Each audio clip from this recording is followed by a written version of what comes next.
You made me feel really old. 20 years is a long time. Yeah, a veteran, yes. So I wanted to kick off with sharing with you some data from a recent survey that we commissioned with the BML, which was about ebooks. We asked a bunch of influential trade publishers about the current state of their ebook market and what they thought would be happening in the next 5 years. And what was interesting about being able to do this research is that it's a mirror of some research that we actually ran 10 years ago, back in 2001, where we asked a similar set of publishers what was happening with their ebook markets and what they would predict for the next 5 years. So we were able to look back and see what people thought was going to happen by 2006 against the reality of what really did happen.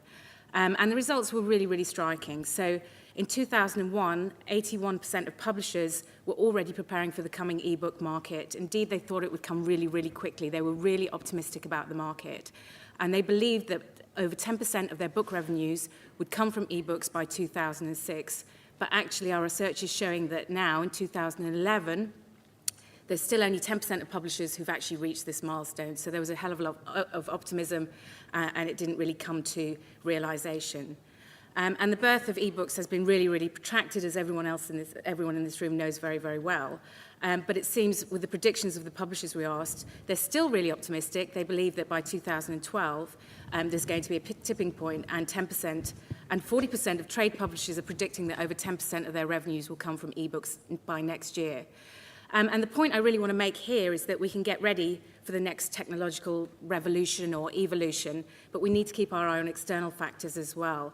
Ebooks might have been what publishers were getting ready for back in 2001, but the consumers weren't ready, and devices weren't ready, and we could hope for it, but of course it's not just going to happen. But this time, with this set of research, everyone's being really optimistic again, but this time I think it's really founded because consumers are ready. Devices are things that people aspire to, people want to own. Amazon is advertising in our homes every night, and really I think this time the publishers are right. This is going to be the tipping point for ebooks.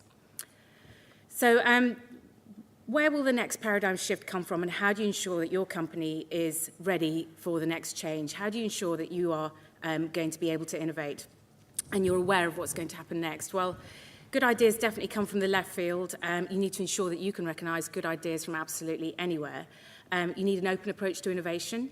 You need to seek innovation from anyone around you, your customers, people internally, however junior, your suppliers. You need to foster a feeling of innovation.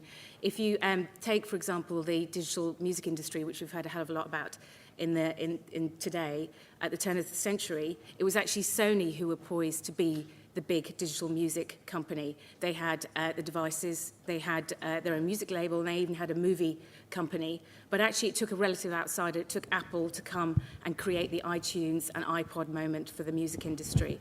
And this was a real failure of imagination for Sony. They simply couldn't break free of their mental maps. Thinking about the future requires us to consider how an uncertain world will evolve. And we typically have mental maps that guide our thinking, but these can quickly become outdated. And in fact, early map makers actually made maps that were completely inaccurate despite all the evidence pointing to the fact that they were inaccurate, and it would take decades for them to correct them, because once you believe in a map, it's very difficult to change your thoughts. We often become trapped by our own mental maps because they've served us really well in the past. And a kind of homegrown example for me is I was recently very, very nicely invited to go and have a meeting with one of the world's biggest banks because they were interested in a publishing system, which is very nice for me because they have a lot more money than you guys. And they opened the meeting by saying, "We are publishers." And it made me realize how I'd been trapped by my mental map of who my customers might be. And actually, Freya's comment about pass-back apps has made me realize that I have another trap, which is I've downloaded Tetris for my 8-year-old son, and I gave it to him and he thought it was rubbish, whereas I thought, who wouldn't want to play Tetris? So where do we think the next digital leap is going to come from? I think we live in an online digital world, and there's going to be a whole bunch of digital leaps. But one thing that I do want to talk about is the semantic web, because I think that's going to be really, really important. So publishers are already seeing an increased emphasis on searchability and discoverability through metadata management. We hear all the time about the importance of tagging our data.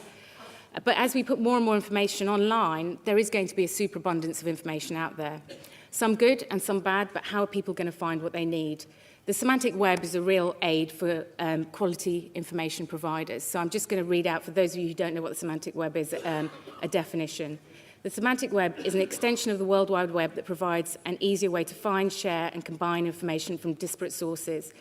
In the simplest terms, it's the relationship between things described in a way which can be understood by people and machines. And if that still doesn't make sense, on YouTube, there's a brilliant clip by Tim Berners-Lee that really does explain brilliantly what the semantic web is all about. So where the World Wide Web is a web of documents with limited interoperability, the semantic web is a web of integrated linked data. So it's a bunch of sites linking to each other to help the user find what they want. It's much, much more user-orientated. So, of course, I'm here from Publishing Technology, so I should talk about technology as well. So what about new technology? What kind of technology is going to help you guys foster innovation and take the next digital step or leap, whatever that's going to be? If I was going to put it in one sentence, which I'm not, I would say your systems need to be flexible and future-proof. Your print-centric systems will not work anymore. As we know, our market conditions are rapidly changing, and in this market, current information technology can either be an enabler or a barrier. As publishers, you all know this very well. And digital content is now becoming a major income earner rather than just a sideline. It's becoming ever more important to have the right technology in place. Good technology will allow you to be responsive to market changes. It will allow you to gain increased revenues and market shares. Unfortunately, many publishers are continuing to rely on systems that were built to manage fairly basic print systems because they're reluctant to invest when the market is so nascent. And I can understand that, but actually, if they invest in good technology that's flexible, then it will serve their needs for the future. Enterprise-level technology must foster and support innovation and growth in the business rather than become a barrier. To meet this objective, core applications must be flexible and adaptable to changing business processes and to the new needs of users. A common lament with IT systems is that the business operations are driven by the systems in place and not vice versa. And I know that's probably very true for many of you publishing people out there, and it's simply not right. It's not the right way to manage your systems at all. It will not foster innovation for you. So I would say to you guys, it really is time for you to get to know your IT folk, whether you like it or not, and tell them what you want in order to run your business. Don't wait for them to give you systems that will run your business for you. So I'm going to get really, really technical for 2 minutes, but I promise it'll be really quick, because I want to introduce a concept called Rapid Application Development, or RAD. And it'll come clear why I want to do this. It's not just because I want to bore you. In terms of a collection, RAD is the term for a collection of technique and technologies that allow information systems to be developed and enhanced rapidly and cost-effectively, and in a way that is responsible to changing business requirements. For publishing companies, installing a RAD platform is a must, given the flux of your market space now. The only certainty you have is that innovation and flexibility are factors that will make the difference, not just between whether you'll gain market share or whether you'll make more money next year, but probably between whether you are actually going to be trading this year and whether you'll still exist in the next 3 years. So in summary, I would say learn not to be disappointed when innovation doesn't bear fruit quickly. It will come, and it's always worth experimenting. Open your mind and free yourself from your mental maps. We all get stuck in our mental maps, but I think it's always worth trying to be aware of the limitations that we impose on our own thinking about the market. Use technology to your advantage. Make sure your systems are based around the business that you want to run. Don't put up with systems that that tell you how to run your business and don't foster innovation within your business. Technology is a key driver to innovation, so it's really, really vital that you get it right. Thank you very much.